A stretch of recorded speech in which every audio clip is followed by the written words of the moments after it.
It is a great honor and a privilege to introduce our hero, Sally Ganor, together with Rabbi Aubrey Hersh, who's come all the way from London. And we're here in Sally in your home. And it's always so good to see you, Sally. Thank you very much. Thank you. So, the Rabbi Aubrey Hersh read your book 10 years ago. So, Well, I'm honored. I take groups to Europe all the time, to Poland, to Lithuania, to the Ukraine.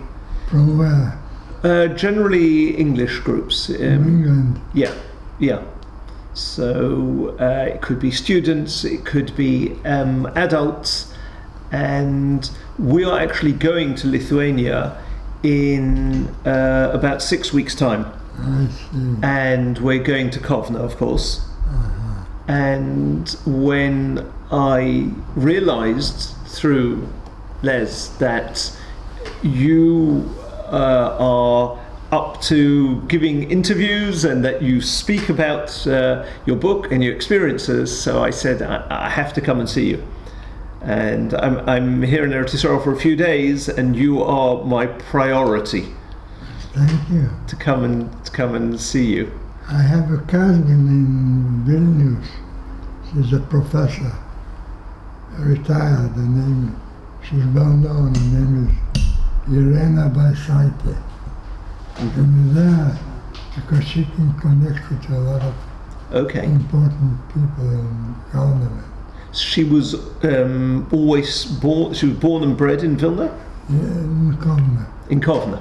But she lives in Vilna now. After the war, she went over to Vilna. She was saved by Lithuanians. And she under false papers. Yeah, no, she was hidden. They hid her. In their house. Yeah. And how come? What made the shidduch happen between her and They were friends of the parents. Right. Some Lithuanians were okay, not too many. Not too many. No, not too many. Have you been back? Yes, I was invited to lectures some years ago when the book came out. Right. And now I'm getting too old for travel. But you're 21. That's right. Do you still speak Lithuanian? One language I almost forgot. Right. I speak German and Russian and Yiddish, of course. And A richtige Litwische Yiddish? Litwische Yiddish, warte. In the Heim hat man geredet Yiddish? The Älteren? Alle Litwinen haben gehört Yiddish. Yeah. Everybody spoke Yiddish. Right. And then there was no the Jews in Lithuania didn't get acclimatized there. Right. Some reason. And where were your parents actually born? Well, my mother was born in Kovna. Right. My father was born in Minsk, I see. in Russia. Right. But he ran away from the revolution. He met my mother in Kovna. So they married her. He ran away because of the Reds and the Whites, or because of the army? Well, he was a Menshevik. I see. So he ran away from the Bolsheviks. Right. And your experience of growing up in Kovna was very much within the Yiddish kehillah there? Absolutely. Well, actually, at first I was born near Memel, The port. which was the German-speaking. Right. So the first language I spoke was actually German, Right. because I went to kindergarten. And my father and my mother spoke Yiddish and Russian. So all these languages Right. Get mixed up Right. as a child already. Anytime. So it was hoisted on me. So at a young age you were already multilingual. Multilingual. I remember my mother used to say, sometimes, speak one language, I don't understand what you say. But I used to say, sometimes few languages in one Mixed. sentence. Right. That's Klaipeda? Near Memel? Klaipeda. Right. That's Klaipeda. I was born in a place called Shilute, Heideku, Mm-hmm. which is about 50 kilometers from Memel. Right. And when did you move to Kovna? When the Nazis came to power in 33. Right. So your father, what was he doing? What was his business? He lived there because he had a soap factory, and together with he had a German partner, Mm-hmm. Non-Jewish. non-Jewish. So at 33 he sold him his part, and we moved to Kovna. Mm-hmm. Where did you live in Kovna? Well, we lived at a place called Oakmakers Planters. It's near Leicester and Luxor. And does the house still exist? I have no idea. Yeah, when I was there, it was Still existing. What number? I don't remember. Uh-huh. It was a fairly tall house for Kovna. And it still today is taller than other houses on the street? It was tall, yeah. Right. It's almost near the corner of Luxus and Leicester there. Right. And it's on the left side when you look from Luxus. Mm-hmm. A fairly tall building, And you were the top 2 floors there? I think so, yeah. And you went, by the time you came there, you were still in school? Yeah, then I had a problem because I didn't speak Lithuanian, Right. and I spoke German mostly. So they put me in a school that was known as Yiddish literature, Uh-huh. Lithuanian and Jewish. Because there were Hebrew schools as well. Right. Later I studied in a Hebrew school. in Right. Yavne, Right. which was a religious school. Right. And your father was religious? Not really. But he used to go to school every Saturday. Uh-huh. And in the home you ate only kosher? Yes. Right. And your mother also worked, or she was Yeah, they pregnant? had a business together. When they moved to Lithuania, they opened up a grocery store. Right. My In mother worked there as well. in Kovna itself, In Kovna. and that building still stands where the grocery store was. I think so, because it's in the main, it's in a Presidente Gateway, which is where the president is today. Uh huh. And what is that shop nowadays? Do you know? No idea. Did you go there did you visit it when you were there? I think so, but it was something else. In some shoe shop. Right. And were you old enough to be aware of the fact that there was something going on in Germany at all? Of course, it was next door. And the fact that we had to move out of Heideku. Right. Anti-Semitism immediately among the Germans in the local place became well known. But sometimes it was the case that children were not informed. The parents would know about it and they wouldn't discuss it at all with the children, with the older generations. Was that not the case? In your case, your parents did mention to you? Well, I was aware of it in the kindergarten. Right. In there were German kids who were anti-Semitic. Right. Obviously, I was aware of it. Because all the Germans around were probably anti-Semites. And this is in Kovna as well? No, not in Kovna. That was among the German population. Right. But once you came to Kovna, did you... I was not exposed because I was among the Jewish people. But in the school where there were Lithuanians, did you... There were no Lithuanians there. Only Jews. Only Jews, right. But on the streets, did you ever experience anti-Semitism before the war? Yeah, we had from time to time, not per... I used to call him Jew. Right. Yeah. And then when, in 1939, let's say, when the war broke out, Yeah. so were people worried what would happen in Lithuania, or did people feel that because there was Lithuania was independent, that it was a different story?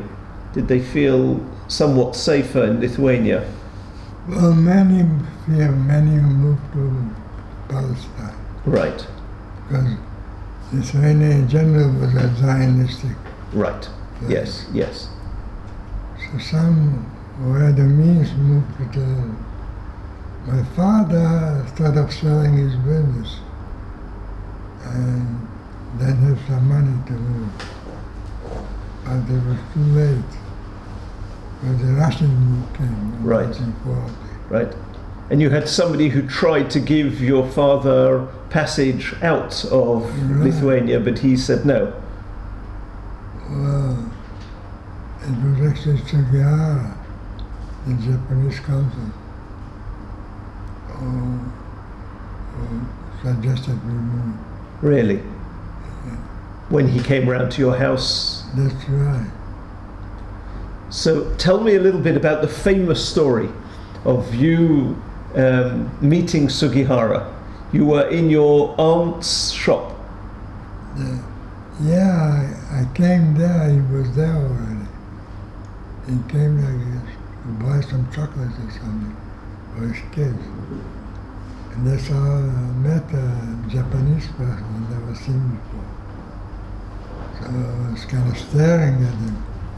And I answered, come and say hello, please, Excellency, the Japanese consul. And he smiled at me and shook hands. It was very nice. He was a nice guy, nice person. He spoke perfect Russian. So that's how.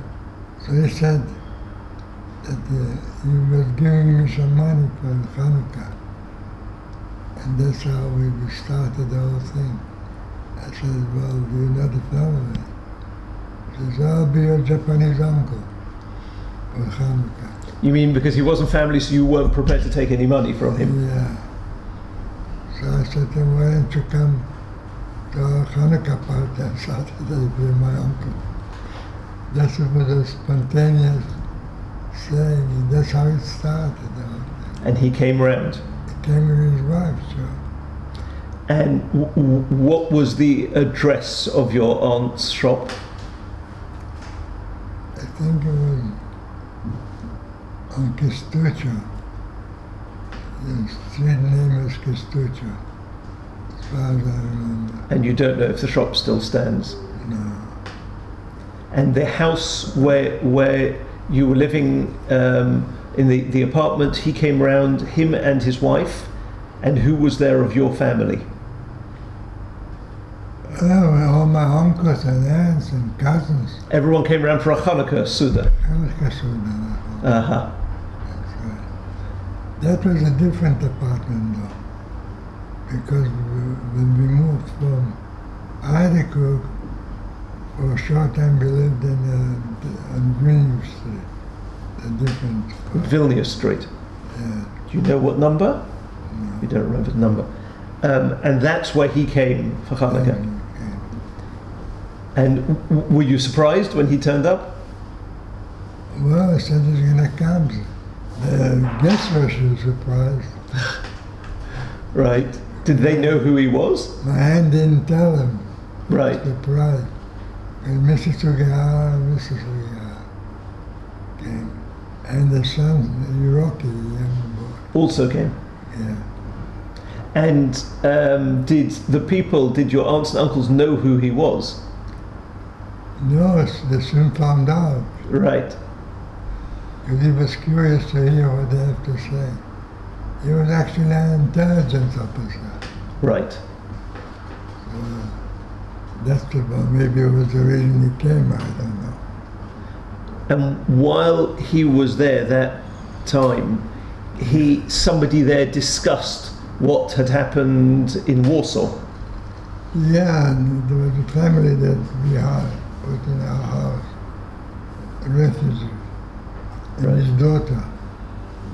And he was the first one to approach him for a visa.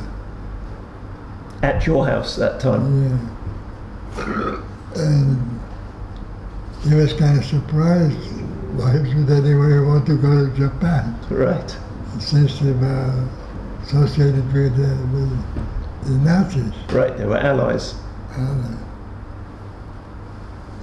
But then, you know the whole story, how it developed. Right. But this was the first time he had really come across the refugee problem at all, was in your house. I don't know, the first, but I think so. He probably was aware of what was happening. Right, in a general, but nothing personal. Nothing personal. And did you ever see him again? Yeah, I used to go there. That was in 1939. Right, At the end, there was not in the war. right, And he found out that I'm collecting stamps.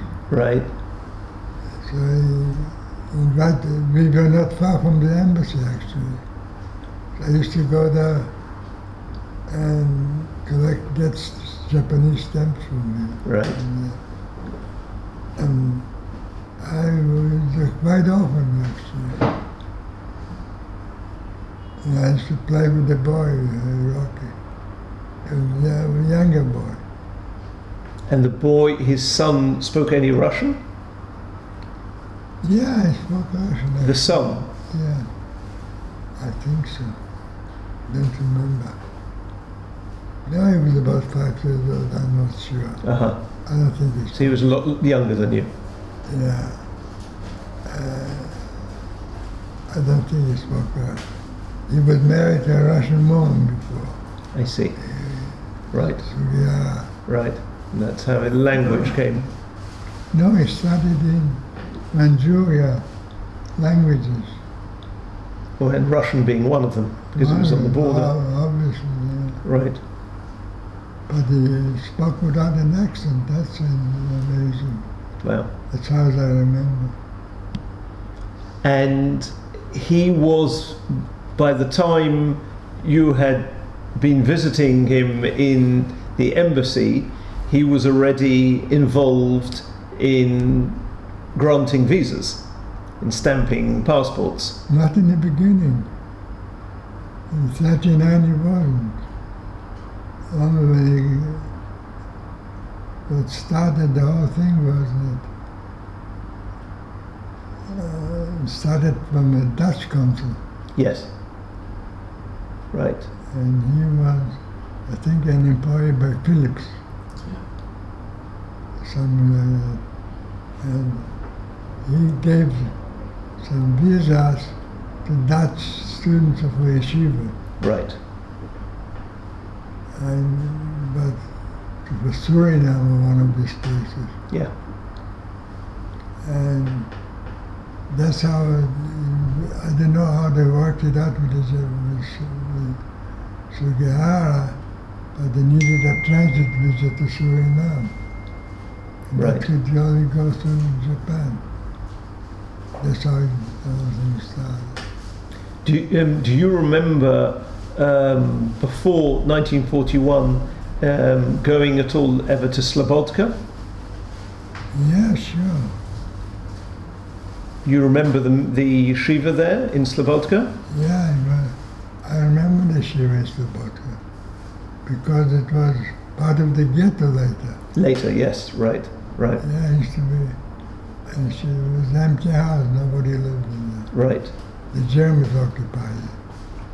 But you remember it before the war when there were yeshiva bochum there? Yes, sure. And Now I remember the Tazer Yeshiva, and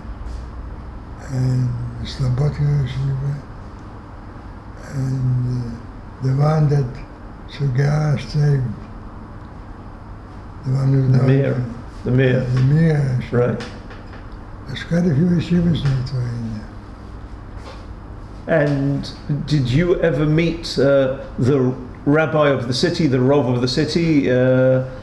Shapiro? Yeah, Yeah, when he was in ghetto. in the ghetto. You remember him? Because what happened was that in October 41, the Germans wanted to make a separation Yes. to kill the young boys. Yeah. And people, the ones who were in charge of the Jewish council, Judenrat. went to Rabbi Shapiro he was sick already, Yes. and they wanted to hear his advice. That's what I remember my father telling me. Right. And that's what I remember about Rabbi Shapiro. And you ever met him during the ghetto time? I think so, yeah. Because he actually died in the ghetto, and yet they allowed him to be buried in the cemetery, in the Jewish cemetery, Yeah, in Alexot. yeah. So that was quite unusual. Unusual. And how soon after the invasion, the Nazi invasion of Russia, of the USSR, how soon after that did you start experiencing anti-Semitism from the Litvina, from the Lithuanians? Well, immediately. Immediately. They started, I have pictures when they killed my uncle on my own computer. Really? I can send it to you. This was in the garage. The garage. Your uncle was one of the victims there. There's a slaughter in the garage. I have the pictures of it. Mm-hmm. Somebody sent it to me. And did you know at the time what had happened to your uncle? Well, we heard immediately my cousin, Irena Vasaite, the one who lives now in Vilna. Vilna, yeah. He was her uncle, immediate uncle. And she found out immediately what happened to her. They killed quite a few Jews there, the Lithuanians. And the Germans were sitting around laughing. Right. And how did the family react to the fact that their own countrymen suddenly turned against them, not just turned against them, but so violently? What? Well, they were we knew they were anti-Semites, I didn't realize They were murderers, yeah. To that extent. Because most of the Jews in Lithuania were killed by Lithuanians. Yes. Yeah. I mean, 94% of the Jews were killed there. Yeah. Yeah. Because they were killed by their own neighbours. Neighbors. So how did you react within the family? The sense of fear must have been unbelievable, that your next door neighbours, when you walk out on the street. In the beginning we tried to run away to Russia. Right. And then you came back. And they came back. Yeah, we couldn't make it. And you saw the 7th fort when you came back. They tried.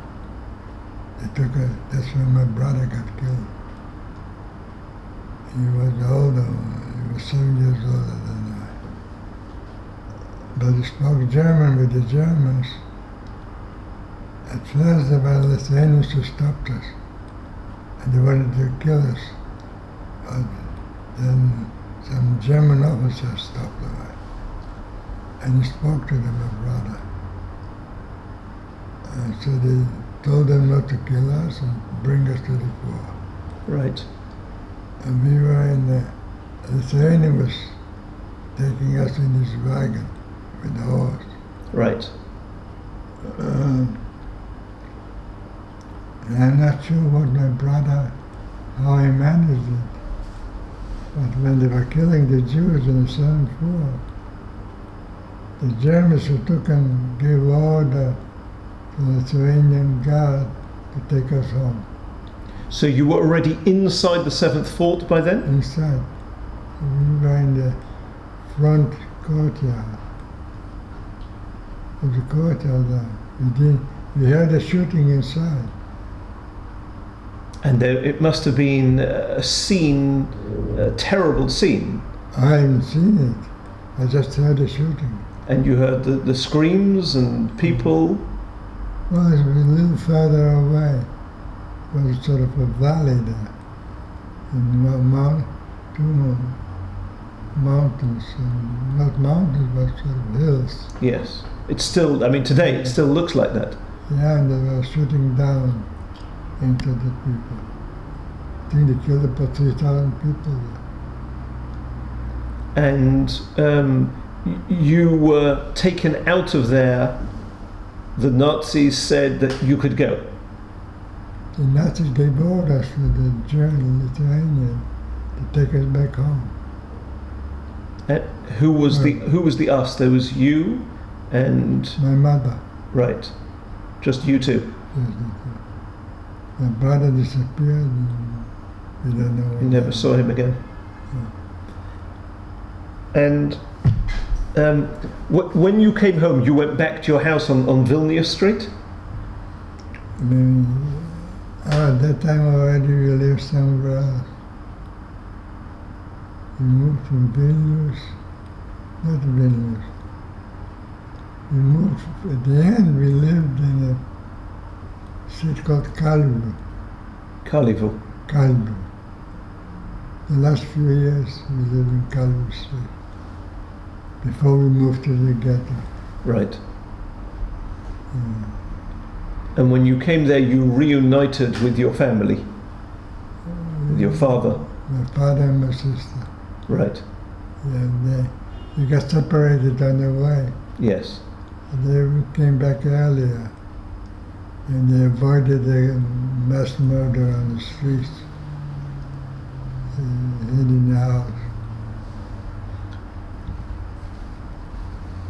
And you still remember going out in the street trying to get food. You and your sister went to try and get food. You remember these murderers in the street picking on Jewish victims. Yeah, Hitler used. And the Jap, remember. One of them was my friend, my childhood friend. Who became a member of the Hitler Youth. Hansi. Yeah, he was such a good friend of mine in the children. And it saved my life. He recognized me. They picked out the Jews standing inside, and they beat them up to death. And the older one among them, a German, older Hitler told Hansi, my friend, to pick out the Jews. He said, "You're such a good Jew picker." And he looked at me and said, "Here's a Jew." And before we left Heideko,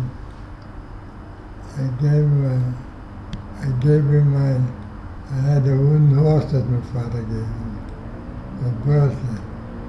So I gave him as a present. And I said to him, "Hansi, how is my horse doing?" Wow. He recognized me. And he saved my life. He said to the guy, he's not a Jew, some Italian or some father is Italian, I don't know.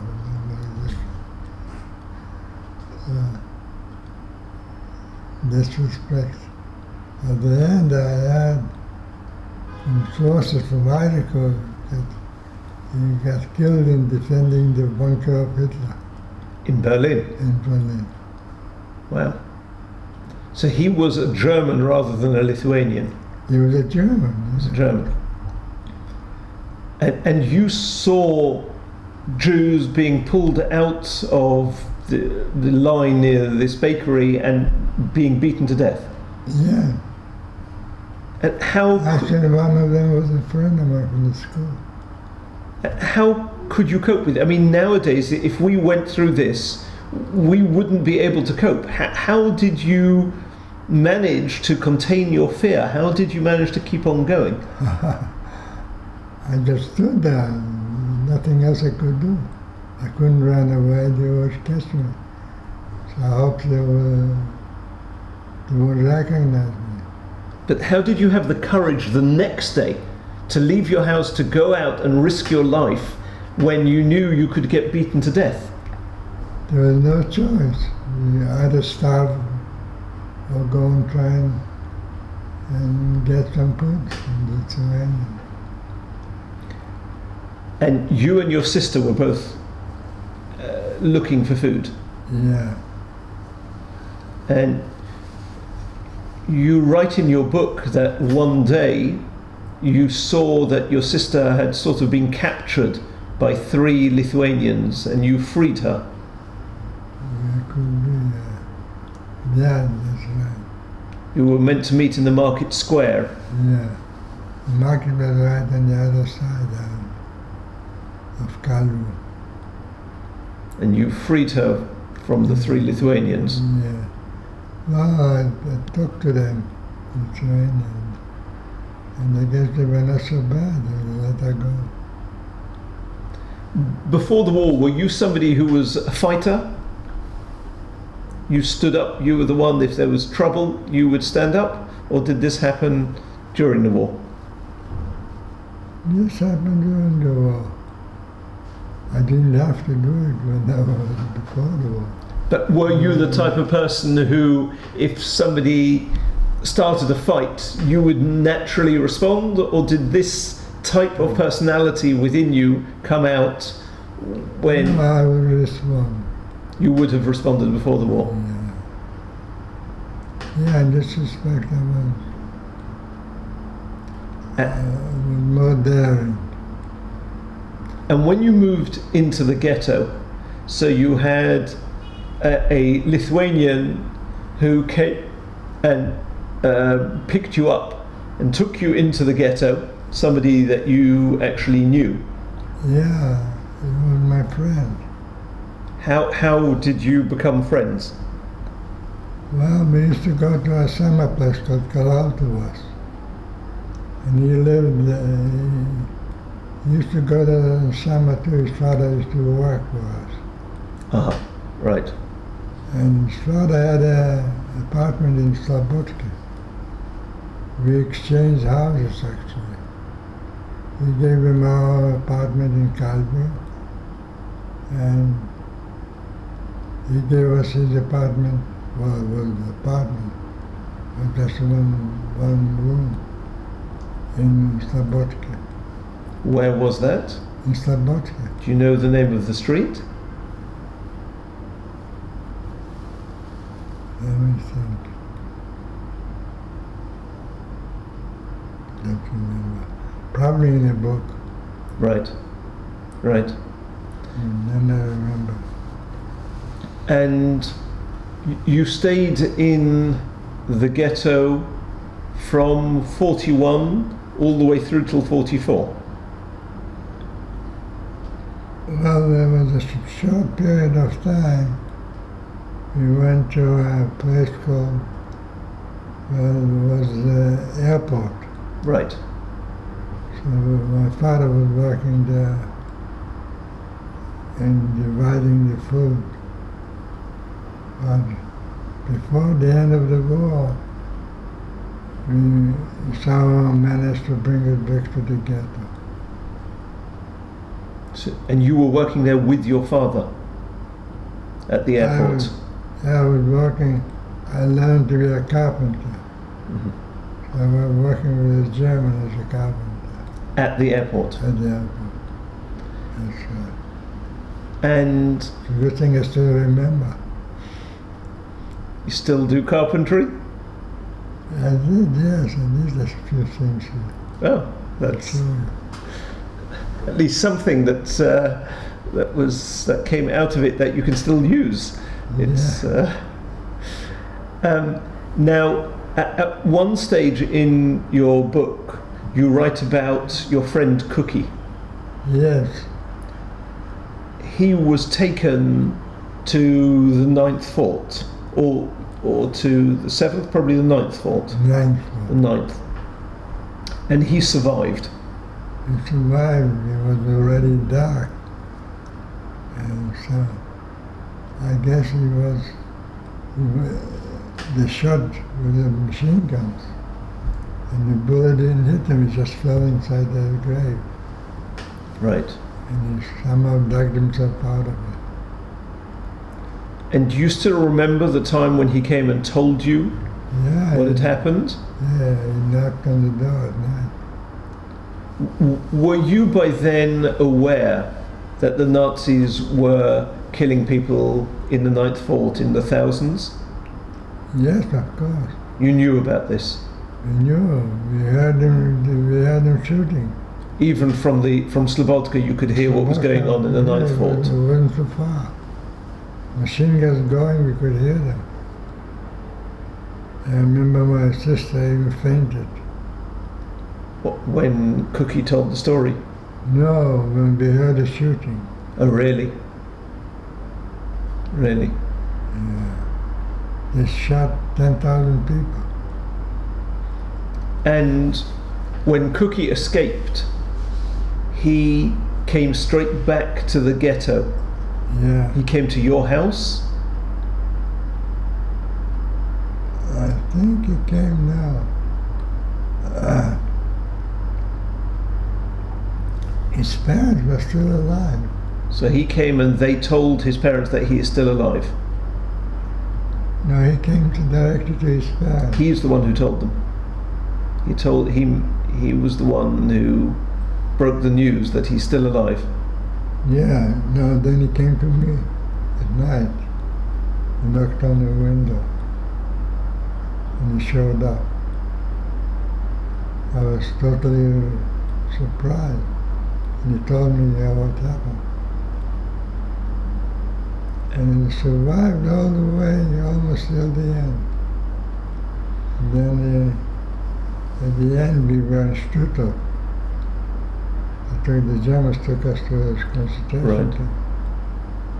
And there they divided those who could work and those who can't. And I was in a good shape. They sent me to Dachau. And he was sent to Auschwitz, where I was gassed. And do you still remember hearing from him that description of the mass grave and escaping from the mass grave? Yeah. Yeah, I can't forget it. And how did you react?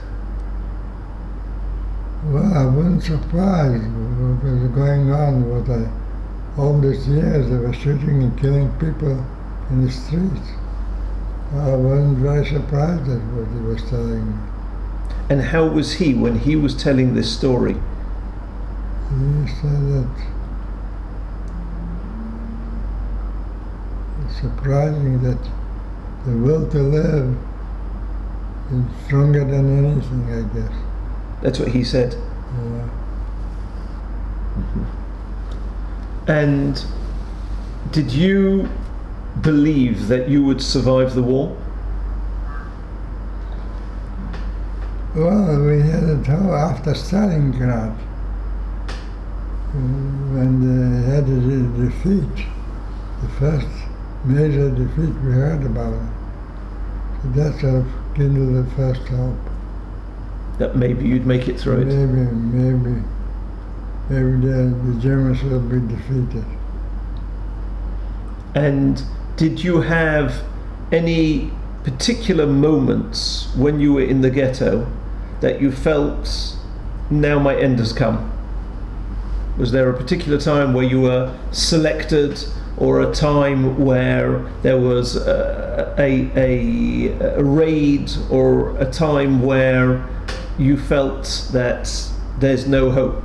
Was there? Well, in October 41, when we stood for selection. Right. Okay. And the Democrats who square. Yeah. That's where the German told me to go to the right side, which was the Dutch. And somehow my father and mother and sisters were told that he's a good walker, somebody standing next to him. And the German didn't draft and they joined my parents again.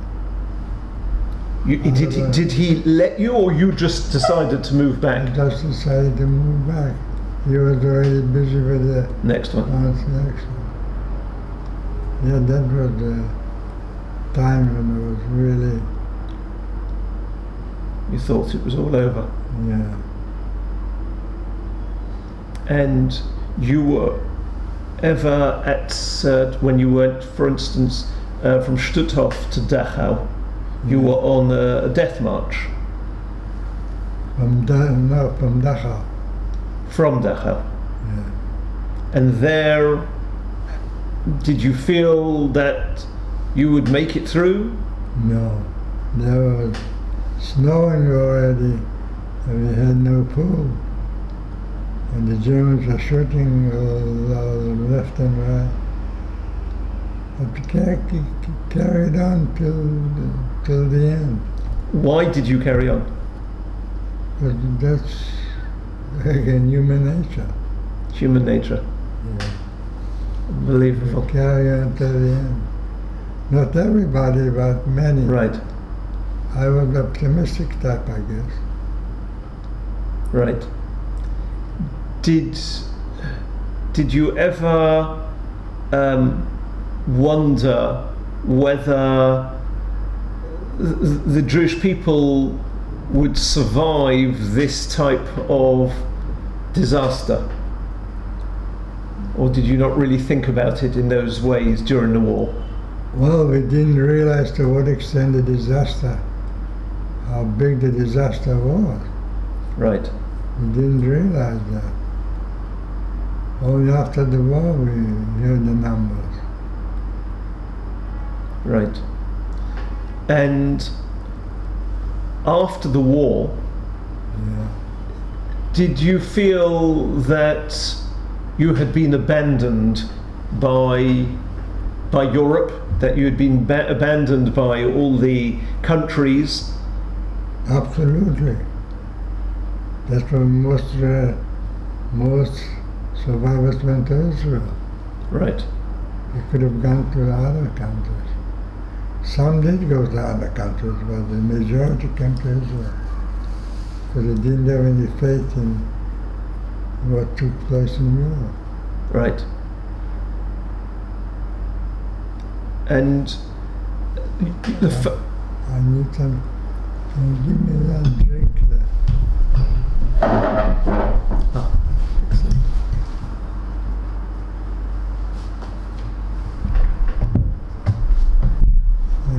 Thank you. Thank you. I'll take a little bit of water if you've got any.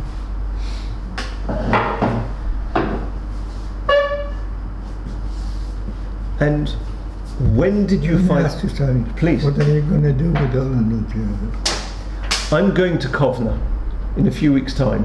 Uh-huh. So I want to talk to people I see. from the perspective of having spoken to an eyewitness, to a person who survived, who is still around to tell the story. In fact, I wanted to ask you, I'm taking this group. This is a group who live in London. They are adults, and they've lived a very, very different life to yours. What message would you have for them? And the Jewish people? All of them, yes. What message I would say? Well, just yesterday I received an article which stated the end of Europe as we knew it. That looks like it's happening. The article from Post. Jerusalem Post? Actually from the States, from American. So what would you say to these people? What message would you put over to them? What would you think is important for them to hear from you, to understand from somebody who's been through what you have? Well, the problem is now they are facing double exposure. You have the rise of the right, of the Nazis, and you have the left. And this left is the third party, but you have the Islam. I see. They are more dangerous than anybody else. Because people say, the vast majority of Islam are peaceful. So that's possible. But it didn't take to kill 3,000 Americans, the vast majority. Over 18 people killed more Americans than the Japanese whole fleet. So different circumstances now. Right. That's what I would tell you. The context look back and see that it happened what happened in the back. And I always give this a comparison. Few people can kill more people now than in the past. So what would you advise people to do? Well, I would tell them, listen, in Israel we seem to be pretty protected. In Israel? That's right. We are building ourselves new ways of defending ourselves. I personally would go to Israel. So your advice to them would be that they should look at Israel as their home? It'll be that way anyway. The way things are working out now, you have the extreme left, the extreme right, and Islam against the Jews. What do you think is going to happen in the future? Right. It looks like it's a bad case. And now that Merkel allowed them to come, 1 million came to Germany, and they're never going to acclimatize. They're never going to become German. So you think it's time for European Jews to come to Eretz Israel? I think so. If they want to, in the long run, I don't know. Look, with the Islamic people, to them the time concept is a different idea. Right. I spoke to some Palestinians. We know that our lives is a short corridor and then we get into the paradise. And the time is different what you think. He says, why do you think there was one of them asked me, why do you think they picked the date 9/11 to attack America? I said, I don't know. I said, I'll tell you what, look into Wikipedia. On 9/11 in 1669, the Islamic army was standing before Vienna. Siege of Vienna. Siege of Vienna. And they were defeated. Yes. So they picked their date 200 years or 300 years later. So their concept of time is very different. Wow. Yes. You see, that we don't think that way, but that's what's happening, it looks like. And how important would you say Jewish education is in today's generation for Jews? To be educated to understand that they are Jewish and what it means to be a Jew? Well, the Jewish people survived because they believed in that. And I would tell them to continue believing in that. I'm not religious, but It's a fact that we are only here because we believed in the Torah all these 2,000 years. In other words, what has kept us going is belief in the Torah. I think so. That's good. And so you think that that is something which people need to be aware of, they need to think about? Well, they have to think about it, sure. Right, right. I feel it's 10:15. I really, I don't know if I wanted to impose on you any longer. I've spoken. I just wanted to show you the one from Japan that I got. Can I ask you one favor? This Can you bring this? No. I want you to read it. What it is. This article in the Jerusalem Post. No, read this from Japan, what I got. My influence on the Japanese level. On behalf of the Japanese government, I would like to express my sincere appreciation for your significant contribution in deepening mutual understanding between Japanese and Jewish peoples, and thus promoting bilateral relations of Japan and Israel. Your story, while bringing home the horror of the Holocaust, has touched many people with the courage and compassion shown in the extreme situation. Your account about your encounter with the Japanese diplomat Shioni Sugihara also reminds us of the deep historical bond that exists between our two people. I believe that your efforts to share your story with so many Japanese people have strengthened the foundation for a greater friendship between Japan and Israel. Best wishes for your health and long life. Sincerely yours, Koji Tomita, Ambassador of Japan, May 30th, 2018. Well, he came personally to give it to me. He came. We can show it. Maybe we can just Right. show. This is the award that he gave you. Yeah, He came Yeah. to this house. he came together with his staff. Wow. Right over here, and then here's the. And this is the write-up I'm going to show it like this. in the article. So if you don't mind, This is- so you'll show it like this. This is the So write-up. this was, you remember we went, this was the day that, this was a Sonny, and this was your very special wife, Paula, and Yourself. this was that very special day. Yeah. Wow. 2 pages they gave me. Yes. Well, listen. You deserve it. Kind of surprising a bit. Right. Can I ask you one favor? Yeah. I am taking a group with me, as I mentioned, from Yeah. the JLE, from the Jewish Learning Exchange, and what we do is we teach people about Jewish history, about Jewish heritage, about Jewish past.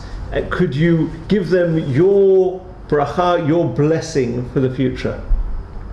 To those people from the JLE who are traveling to Lithuania in a few weeks' time.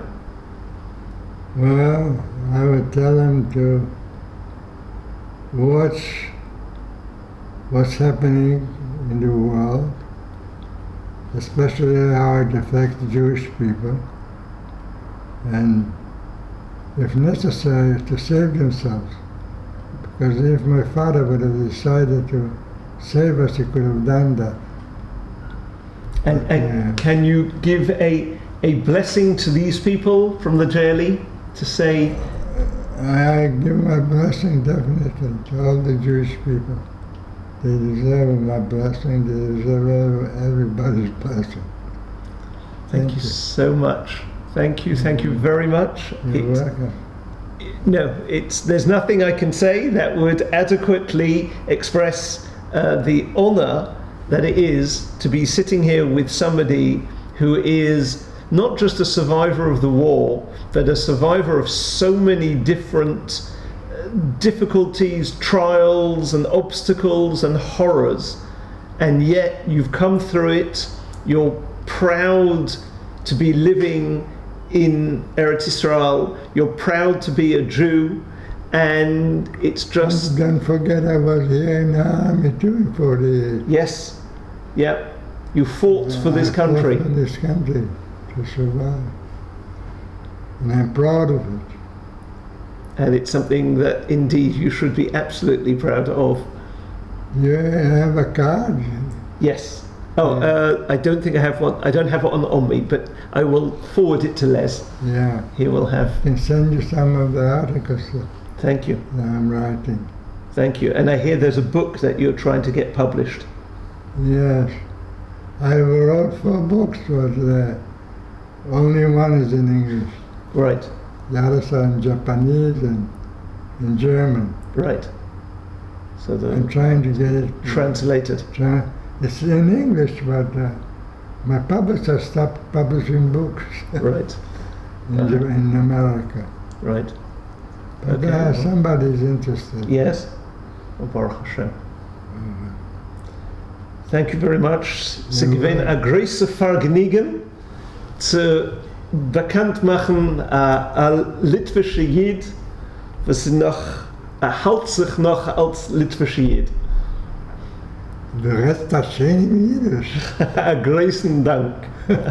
A großen Dank. Shkoyach. Thank you so much. Thank you, and you should be blessed. You should have lots of good health and many, many further years. Thank you so much. Thank you. Thank you. Thank you for bringing you. And I just want to thank you both, Rabbi and Sadi. You both are so inspirational, and you both are just people we strive to emulate. And thank you so much for hearing your story and for being such an amazing. Les is instrumental in all this thing. He is. He is. He is. So much is. Yeah. We love you, Sadi. We all love you.